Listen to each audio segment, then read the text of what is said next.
से पहले 3 प्रकार की संख्याएं जो है आप कक्षा 7 तक पढ़ चुके हैं, और चौथी जो है प्रमेय संख्याएं, जो हमारे इस चैप्टर का नाम भी है, जो हमें अभी स्टडी करनी है। तो सबसे पहले हम देखते हैं कि प्राकृत संख्याएं क्या होती हैं। कि जो गिनती वाली संख्याएं हैं, जो 1 से स्टार्ट होती, 1, 2, 3, 4, 5 और आगे तक चलती रहेगी, ये जो संख्याएं हैं ये क्या कहलाती है? प्राकृत संख्याएं कहलाती हैं। और इसको इंग्लिश में हम नेचुरल नंबर बोलते हैं। क्या बोलते हैं? Natural number. ओके।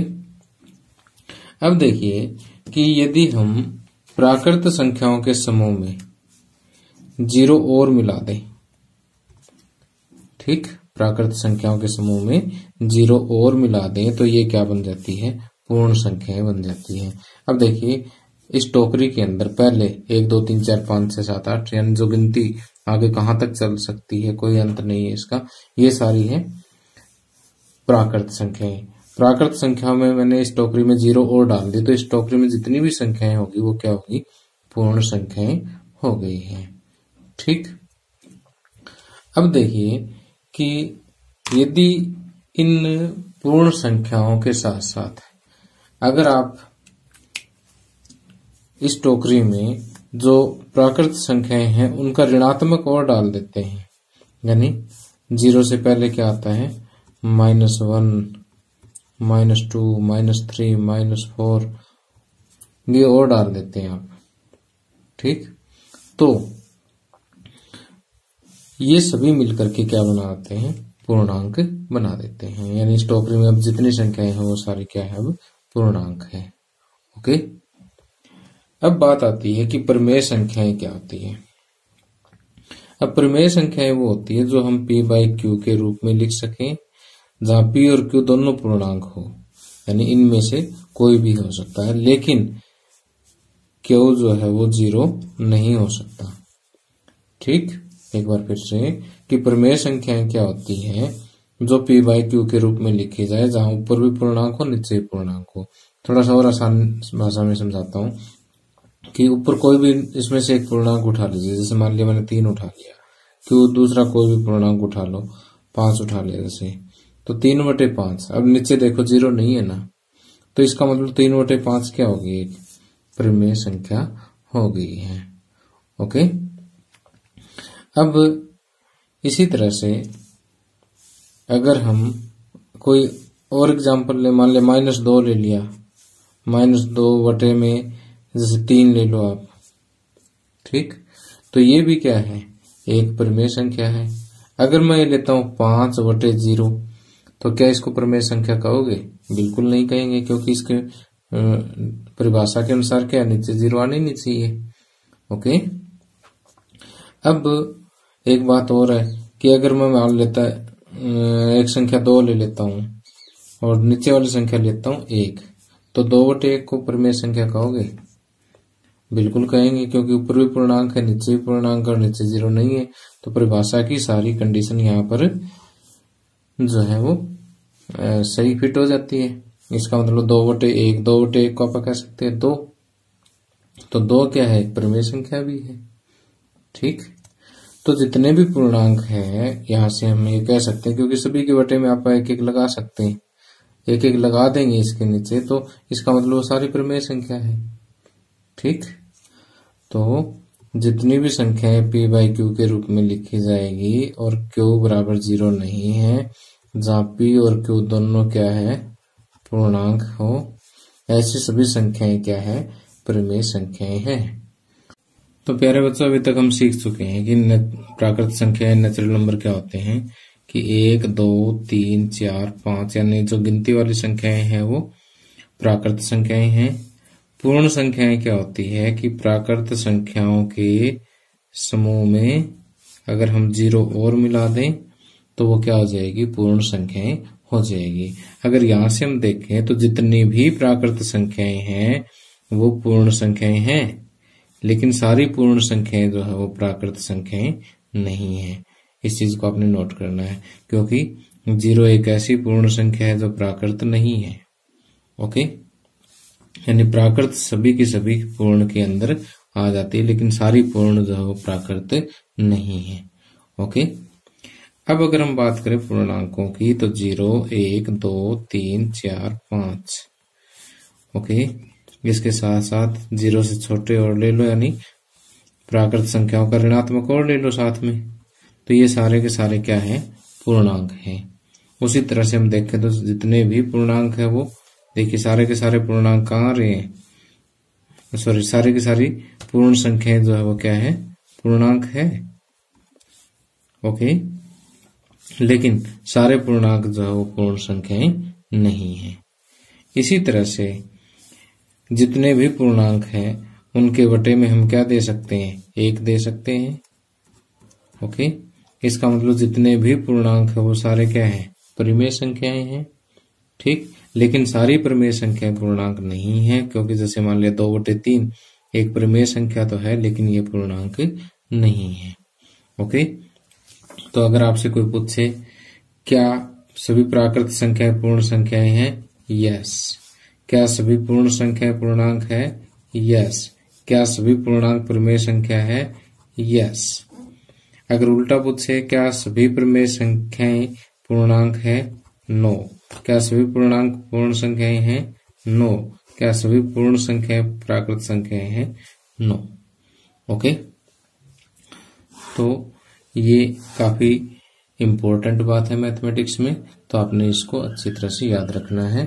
अब हम परिमेय संख्याओं से अच्छी तरह से परिचित हो चुके हैं कि जो p/q के रूप में लिखी जा सके और q 0 नहीं होना चाहिए, यानी नीचे 0 नहीं होना चाहिए, ऊपर भी पूर्णांक और नीचे भी पूर्णांक, तो ऐसी संख्याएं जो है क्या है, परिमेय संख्याएं कहलाती हैं। अब हम परिमेय संख्याओं के कुछ एक गुण धर्मों से परिचित होंगे जो हमें इस चैप्टर में बहुत काम आएंगे। अब देखिए कि हम परिमेय संख्याओं के मुख्य रूप से 3 गुण धर्मों को डिस्कस करते हैं, 3 प्रॉपर्टीज को डिस्कस करते हैं। उनमें से सबसे पहला जो गुण धर्म है वो है संवृत गुण धर्म, दूसरा क्रम विनिमयता और तीसरा जो है साहचर्य या सहचारिता। अब कुछ स्टूडेंट सोचते हैं सर तो बड़े अजीब अजीब से नाम लेने लगे शुरू में, आपने बेटा इसको बिल्कुल खुश होकर के सीखना है। ओके, तो ये बहुत ही इंटरेस्टिंग सी चीज है। अब संवृत जो है वो क्या होता है, इस बात को मैं एक उदाहरण लेकर के समझाता हूँ। परिमेय संख्याओं के बजाय जो है सबसे पहले मैं आपको प्राकृत संख्याओं का एक उदाहरण लेकर के आपको संवृत गुण के बारे में बताता हूँ कि जैसे यहाँ पर हम कौन सा गुण पढ़ रहे हैं, संवृत या क्लाउजर गुणधर्म या क्लाउजर प्रॉपर्टी हम यहाँ पर पढ़ रहे हैं। तो मैं सबसे पहले प्राकृत संख्याओं पर ये अप्लाई करके दिखाता हूँ, आपको बहुत अच्छे से समझ आ जाएगा।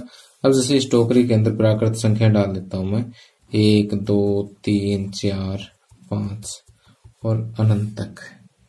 ठीक, ये प्राकृत संख्या मैंने डाल दी है। ठीक, अब प्राकृत संख्याओं का संवृत गुण धर्म जोड़, घटा, गुणा और भाग, इन चारों संक्रियाओं पर चेक करते हैं। कैसे चेक करते हैं वो देखो कि इस टोकरी में से कोई भी एक प्राकृत संख्या उठा लो, जैसे मैंने 2 उठा ली, यहां से पहले जोड़ पर चेक करते हैं, योग पर करते हैं, और दूसरी कोई भी आप अपनी मर्जी से उठा लो, 2 + 5 क्या आया, 7। क्या 7 इस टोकरी में है, बिल्कुल है, आगे चलेंगे 6, 7 कहीं ना कहीं तो आएगा। ठीक, तो कहने का मतलब ये है कि प्राकृत संख्या में हमने प्राकृत संख्या जोड़ी तो उत्तर भी क्या आया, प्राकृत आया, इसी टोकरी के अंदर ही हमें उत्तर मिल गया। तो हम ये कहते हैं कि प्राकृत संख्याएं योग के अंतर्गत संवृत है। ठीक, क्या लिखेंगे कि प्राकृत संख्याएं योग के अंतर्गत संवृत है।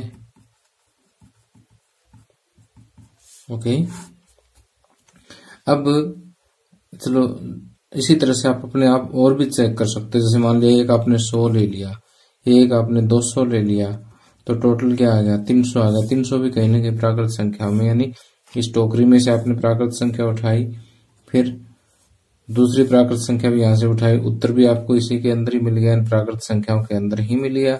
इसका मतलब जितनी भी प्राकृत संख्याएं हैं योग के अंतर्गत संवृत है। ठीक, अब घटा के अंतर्गत चेक करते हैं क्या प्राकृत संख्याएं संवृत है। तो जैसे मान लिया मैं एक उदाहरण लेता हूं, 5 में से 4 घट गए, 1 बच गया। प्राकृत में से प्राकृत घटी, प्राकृत मिल गई, 1 तो मिल गई। लेकिन अगर मैं पहले 3 ले लूं फिर 5 ले लूं, 3 में से 5 गए -2, तो -2 उत्तर आ गया। -2 प्राकृत संख्याओं में तो नहीं आता। ठीक, तो प्राकृत संख्याओं में से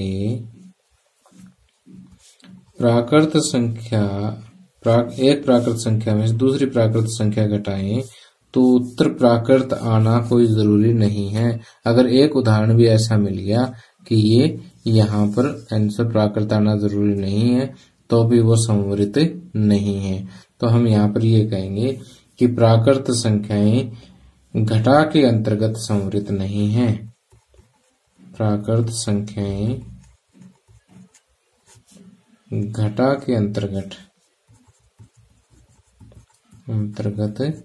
संवृत नहीं है। ओके, अब आपको संवृत का अर्थ समझ आ गया होगा। संवृत जो है किसी भी संख्या के प्रकार और इस संक्रियाओं के ऊपर चेक किया जाता है। इसी तरह से गुणा के अंतर्गत अगर आप देखोगे तो जैसे मान लीजिए यहाँ पर कोई भी आप 2 प्राकृत संख्याएं लेकर के गुणा करोगे, 2 5 10, प्राकृत को प्राकृत से गुणा करोगे, प्राकृत आएगा। तो गुणा के अंतर्गत प्राकृत संख्याएं जो है वो संवृत मिलेगी। प्राकृत संख्याएं योग के साथ साथ गुणा के अंतर्गत भी संवृत आपको मिलेगी। ठीक, अब भाग के अंतर्गत अगर आप चेक करोगे तो देखिए कि जैसे कि आप 2 को 3 से भाग दोगे तो 2/3 आ गया। 2/3 यहाँ पर प्राकृत संख्याओं में तो नहीं आती, इसलिए प्राकृत संख्या घटा तथा भाग के अंतर्गत संवृत नहीं है। ओके, तो प्यारे बच्चों, जैसे अभी हमने चेक किया था कि प्राकृत संख्याएं जो है योग के अंतर्गत संवृत है, व्यवकलन यानी घटा के अंतर्गत जो संवृत नहीं है, गुणन के अंतर्गत जो है संवृत है और भाग के अंतर्गत संवृत नहीं है। तो जैसे हमने प्राकृत संख्याओं पे इसको चेक किया है, उसी तरह से आपने पूर्ण संख्याओं पर भी इसको चेक करना है। 0 1 2 3 4 5 एंड सो ऑन। तो पूर्ण संख्याओं पे कैसे चेक करेंगे कि पूर्ण संख्याओं में से अगर हम कोई भी एक संख्या उठाएं, योग के अंतर्गत है तो उसमें योग करके कोई दूसरी संख्या देखें। ठीक, तो ये आपको पता है कि पूर्ण संख्याओं में पूर्ण संख्या जोड़ने पर हमेशा क्या आएगा, पूर्ण संख्या ही आएगा। तो पूर्ण संख्याएं योग के अंतर्गत संवृत है, तो हम यहाँ पर लिखेंगे हाँ। जबकि व्यवकलन के अंतर्गत अगर हम 2 में से 5 घटाएंगे तो -3 बचेगा, और -3 आपको पता है पूर्ण संख्या नहीं होती, तो ये व्यवकलन के अंतर्गत संवृत, पूर्ण संख्याएं व्यवकलन के अंतर्गत संवृत नहीं है। जबकि गुणा अगर हम करें तो देखिए पूर्ण संख्या को जब पूर्ण संख्या से गुणा करोगे तो पूर्ण संख्या ही आएगा। तो हम ये कह सकते हैं कि आप और भी कोई एग्जांपल ले सकते हो, जरूरी नहीं कि 2 और 5 ही ले। जैसे मैं 1 और 100 ले लेता हूं तो 100 आएगा। 100 भी क्या एक पूर्ण संख्या है। तो पूर्ण संख्या जो है गुणन के अंतर्गत संवृत है, अगर है तो इसको हम हाँ लिखते हैं। ठीक, और प्राकृत संख्याओं की तरह से भाग के अंतर्गत ये संवृत नहीं है। जैसे मैं 1 को 2 से भाग देता हूं तो 1/2 देखिए पूर्ण संख्याओं में नहीं आता, जबकि 1 और 2 दोनों पूर्ण संख्याएं हैं। जबकि अगर मैं 1 को 0 से भाग करूं तो देखिए ये भी पूर्ण संख्या, ये भी पूर्ण संख्या, तो ये तो परिभाषित ही नहीं है। तो इसका मतलब जो है पूर्ण संख्या भाग के अंतर्गत संवृत नहीं है।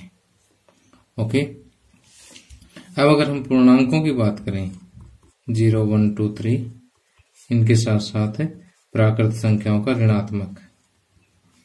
ठीक, तो अगर ये पूर्णांक देखें तो ऊपर वाले दोनों की तरफ से ही योग के अंतर्गत संवृत मिलेंगे, गुणन के अंतर्गत भी संवृत आपको मिलेंगे। ठीक, लेकिन घटा के अंतर्गत अगर आप देखेंगे तो जैसे मान लीजिए कि यहां से आप कोई भी उठा लेते हैं, जैसे 2 उठा लें और दूसरा मान लीजिए 5 उठा लिया तो -3 आया। तो -3 देखिए पूर्णांकों के अंदर है, तो पूर्णांक जो है वह अवकलन के अंतर्गत जो संवृत है, जबकि भाग के अंतर्गत ऊपर वाले एग्जाम्पल आप ले सकते हो उनकी तरह से जो है ये संवृत नहीं है। ओके, अब परिमेय संख्याओं की अगर हम बात करें तो परिमेय संख्याओं में जैसे आप कोई भी परिमेय संख्या ले सकते हैं 1/2 + 1/4। तो इन दोनों को अगर आप टोटल करोगे, जैसे एक परिमेय संख्या में दूसरी परिमेय संख्या हमने ऐड करके देखी, इनका दोनों का लघुत्तम आ गया 4, 2 + 4 को 4 से भाग दोगे 1, 1 एकम 1 आ गया 3/4। तो आपने देखा कि परिमेय संख्या में परिमेय संख्या जोड़ने पर आंसर भी क्या आता है, परिमेय संख्या आता है। तो परिमेय संख्या योग के अंतर्गत संवृत है, अगर संवृत है तो हम हाँ लिखते हैं। और इसी तरह से अगर आप किसी एक परिमेय संख्या में से दूसरी परिमेय संख्या घटाते हैं तो देखिए कि एलसीएम 4 को 2 से भाग दिया 2, 2 एकम 2 माइनस 4 को 4 से भाग दिया 1, 1 एकम 1, 1/4। कि जब परिमेय संख्या में से परिमेय संख्या माइनस की जाती है, घटाई जाती है, तो उत्तर भी क्या आता है, परिमेय संख्या आता है। तो हम ये कह सकते हैं कि परिमेय संख्याएं व्यवकलन के अंतर्गत क्या है, संवृत है। संवृत है तो यहाँ पर हम क्या लिखेंगे, हाँ लिखेंगे। ओके, इसी तरह से आप गुणा भी करके देख सकते हैं।